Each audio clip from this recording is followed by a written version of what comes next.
a obra missionária de Josafá. Desejo cumprimentar os ouvintes dessa mensagem com a paz do Senhor. Quero destacar uma obra missionária dentro do livro das Crônicas de Israel, realizado pelo rei Josafá. Eu vou ler 4 versículos em 2 de Crônicas, capítulo 17, versículo 7 ao versículo 10. No 3º ano do seu reinado, enviou ele os seus príncipes, Ben-Ail, Obadias, Zacarias, Natanael e Micaías, para ensinarem na cidade de Judá.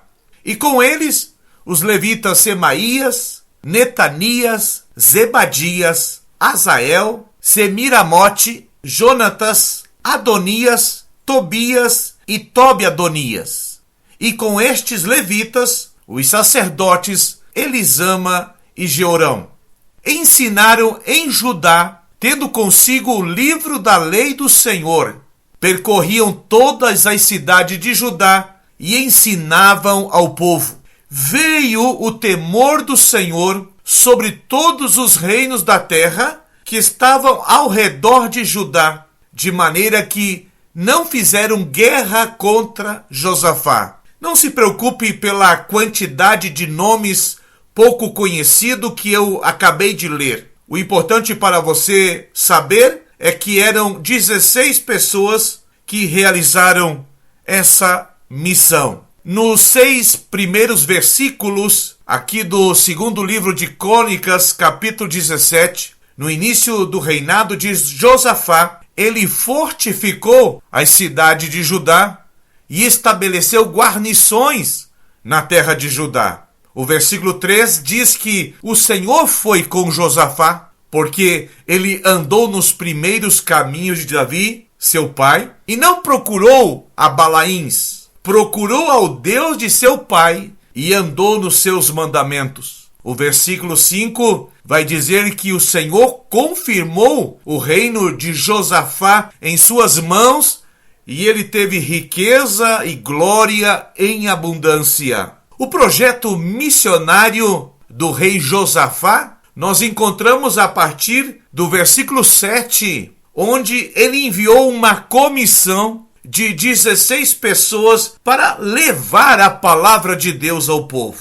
Diz assim o versículo 7, de onde estamos extraindo nossa mensagem. No 3º ano do seu reinado, portanto, bem no início do seu reinado, ele enviou 5 príncipes, Ben-Ail, Obadias, Zacarias, Natanael e Micaías, para ensinarem na cidade de Judá. Até então ninguém havia feito algo parecido. E com esses 5 príncipes ele enviou 9 levitas, Semaías, Netanias, Zebadias, Azael, Semiramote, Jonatas, Adonias, Tobias e Tobi-Adonias. E também com esses 9 levitas, o rei Josafá enviou 2 sacerdotes, Elisama e Jorão. Esses homens tinham capacidade e condições de ler, de interpretar e de ensinar a lei ao povo de Judá. Esse projeto eu estou chamando de missões. O propósito de Josafá era ensinar em Judá, levando consigo o livro da lei do Senhor, a Torá, o Antigo Testamento, especificamente o livro de Deuteronômio. E eles percorreram todas as cidades de Judá, ensinando o povo. Quando Josafá levou a palavra do Senhor, na sequência, no versículo 10, vai dizer que o temor do Senhor caiu sobre todos os reinos da terra que estavam ao redor de Judá, e eles não ousaram fazer guerra contra Josafá. Lá em 2 de Crônicas, capítulo 15, versículo 3, foi dito através do profeta Azarias, filho de Oded, que Israel esteve por muito tempo sem o verdadeiro Deus, sem sacerdote que o ensinasse e sem lei. Mas ele estava citando a época dos juízes, que era assim. O último versículo do livro de Juízes vai dizer assim: naqueles dias não havia rei em Israel, cada um fazia o que achava mais reto. O último versículo de Juízes é capítulo 21, versículo 25. Que missão mais linda! No meio do Antigo Testamento,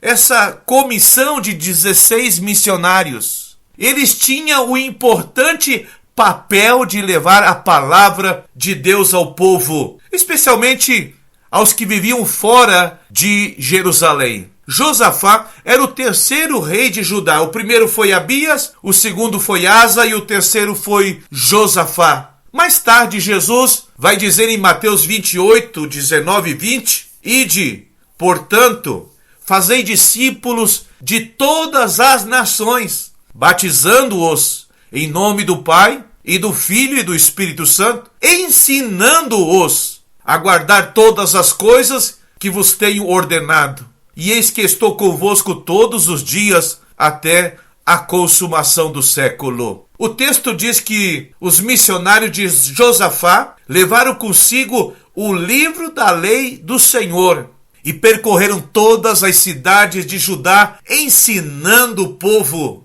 Essa era a melhor e mais sábia política que um rei de Judá, preocupado com a segurança, poderia promover. Como Josafá buscou a Deus em primeiro lugar, Deus infundiu medo nas nações vizinhas e elas não ousaram guerrear contra o rei Josafá, o rei de Judá. Com este pequeno grupo de príncipes, levitas e sacerdotes, no total de 16, Josafá fez mais que impressionar as nações vizinhas com o senso do seu poder do que o maior e o mais bem equipado exército permanente poderia dar essa garantia a Josafá e ao seu reino, ensinando a palavra de Deus. Eu estou chamando esse método de Josafá como missões especiais a todas as cidades de Judá, com o propósito específico de proclamar e interpretar o livro da lei do Senhor.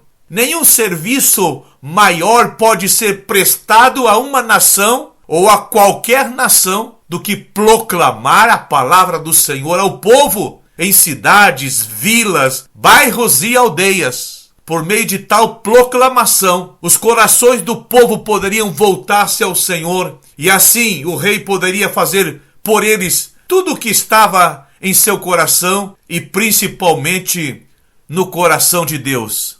Assim, a nação tornou-se completamente instruída em seus deveres para com Deus, em seus deveres para com o rei e também em seus deveres uns para com os outros. Tornaram-se, portanto, como que fosse um só homem e contra um povo assim unido e instruído nesses princípios, nenhum inimigo poderia ter sucesso contra Josafá. Era um ministério itinerante missionário, de cidade em cidade, como Jesus fez também na sua época, na Galileia, na Samaria e na Judeia. Em 2 de Crônicas, capítulo 17, versículo 2, diz que Josafá colocou forças militares em todas as cidades de Judá. No entanto, não se diz que o temor do Senhor caiu sobre as nações vizinhas por causa disso, por causa das guarnições, por causa das forças militares. Mas quando ele estabeleceu um ministério de pregação em todas as cidades, então seus inimigos ficaram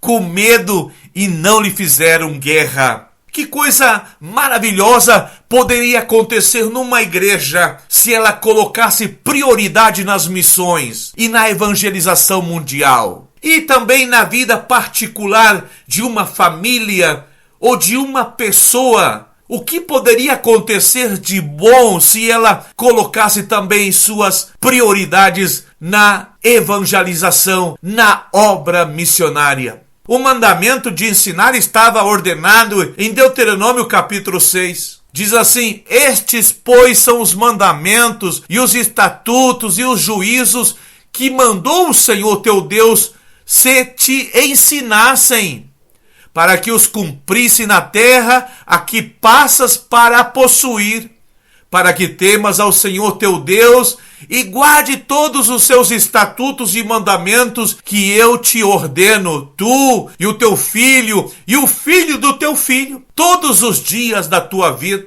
e que os teus dias sejam prolongados. Ouve, pois, Israel, e atenta em o cumprires, para que o bem te suceda, e muito te multipliques na terra, que mana leite e mel, como te disse o Senhor, Deus de teus pais. Ouve, Israel, o Senhor nosso Deus é o único Senhor. Amarás, pois, o Senhor teu Deus de todo o teu coração, de toda a tua alma e de toda a tua força. Estas palavras que hoje te ordeno estarão no teu coração, tu as inculcarás aos teus filhos, e delas falarás assentado em tua casa, e andando pelo caminho, e ao deitar-te, e ao levantar-te. Também as atarás como sinal na tua mão, e te serão por ponto frontal entre os teus olhos. E as escreverás nos umbrais da tua casa e das tuas portas. Com isso, entendemos que a verdadeira missão de Cristo continua sendo fazer discípulos